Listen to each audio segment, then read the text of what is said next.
అటు అమరావతి మునిగింది, ఇటు పిఠాపురం మునిగింది. ఇక ఇవి రెండింటిని చూసిన జనాలు అయ్యో అమరావతిని బాబు సింగపూర్ సిటీ చేస్తానన్నాడే అట్లా మునిగిందేంది అని అడుగుతుంటే, అయ్యో పిఠాపురానికి జబర్దస్త్ ఆర్టిస్టులు వచ్చి మలేషియా చేస్తాం, ప్రపంచంలోనే పిఠాపురం టూరిస్ట్ ప్లేస్ అవుతుంది అన్నారు. ఇప్పుడు ఇదేంది ఇట్లయింది అని అడుగుతున్నారు. ఇంతకు ఇప్పుడు ఈ సింగపూర్ గాని సింగపూరు, మలేషియా గాని మలేషియాల పరిస్థితి ఏంది అంటే దునకబోతూ లోతడు కూడా ఎందుకు చూడుండ్రి మీరే. ఇగో ఇదే బాబు సింగపూర్ చేస్తానన్న సిటీ. ఇక ఈ అమరావతి ఇట్లుంటే జబర్దస్త్ ఆర్టిస్టులు మలేషియా లెక్కన చేస్తామన్న పిఠాపురాన్ని చూడండి ఎట్లున్నదో. ఇప్పుడు ఈ మలేషియా పిఠాపురాన్ని చూసిన జనాలు మస్తు కోపం చేస్తున్నారు. జబర్దస్త్ అందరూ మా ఊరు వచ్చారండి ఓట్లు వేయమని.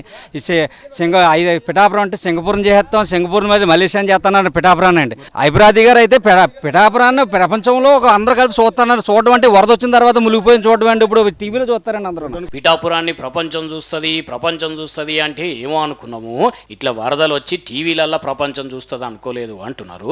ఈ అన్న ఒక్కడే కాదు, ఇగో ఈ అన్న కూడా అట్లనే అంటున్నాడు.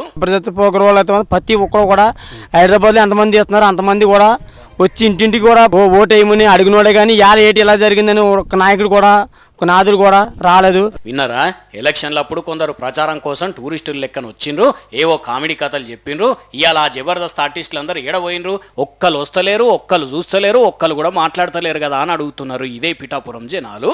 ఏం చేస్తారు, 4 జోకులు వేస్తారని చూసి నవ్వుకుంటా నమ్మితే ఇట్లా నట్టేయటం ఉంచే పని చేసిండ్రు. మరి ఇంతకు పవన్ అన్న వచ్చిండా లేదా అన్నలు? పెరిగారు ఎమ్మెల్యే గారు ఈ రోజు మాకు తెలియదండి, ఉన్నారో లేదో తెలియదు, మాకు ఈ చుట్టుపక్కల కూడా రాలేదండి. పవన్ కళ్యాణ్ గారు తిరిగారంటండి, మరి తిరిగారు అన్నారా అని మీ న్యూస్ లో చూడడమే కానీ ఆయన కళ్ళెదురుకుంటే మాకు చూడలేదండి. ఇది జబర్దస్త్ వాళ్ళు చేస్తానన్న మలేషియా సింగపూర్ సిటీ. మరి ఇక ప్రపంచం ఈ సిటీని చూడాలనో వాళ్ళే చెప్పాలి. అయినా తప్పు వాళ్ళది ఎందుకైతుంది లేండి, ఏదో నవ్విచ్చేదందుకు 4 మాటలు 4 జోకులు వేస్తుంటారు. అట్లనే ఈ మలేషియా సింగపూర్ అనేది కూడా ఒక జోక్ అనుకొని పక్కకు పెడితే అయిపోయేది. పట్టించుకున్న పాపానికి ఇగో ఇట్లా వరదల్లో బురద బతుకులయ్యే కాలం వచ్చే. అయ్యో.